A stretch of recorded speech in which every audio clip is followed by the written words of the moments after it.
32 शिराळा मांगळूरचे सुपुत्र श्री विकास नायकवाडी हे कृषी मंत्री दत्तात्रय भरणे यांच्या हस्ते कृषीरत्न पुरस्काराने सन्मानित। सांगली 32 शिराळा मांगळूर गावाचे सुपुत्र प्राध्यापक डॉक्टर श्री विकास बंडू नायकवाडी पुणे यांना पश्चिम घाटातील कृषी क्षेत्रातील जैवविविधतेच्या मूलभूत संशोधनाबद्दल श्री यश फाउंडेशन पुणे यांच्यातर्फे महाराष्ट्र राज्याचे कृषी मंत्री दत्तात्रय भरणे मामा यांच्या हस्ते बारामती येथील भव्य कृषीरत्न पुरस्कार देण्यात आला।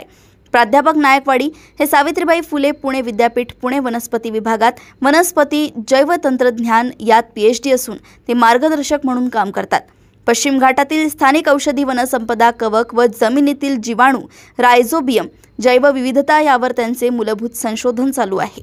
प्राध्यापक नायकवाडी यांनी अनेक आंतरराष्ट्रीय राष्ट्रीय कार्यशाळेत सहभाग नोंदवला असून त्यांचे विविध जर्नलमध्ये लेख प्रसिद्ध आहेत। सांगली येथून सहसंपादक रणजित मस्के यांची रिपोर्ट।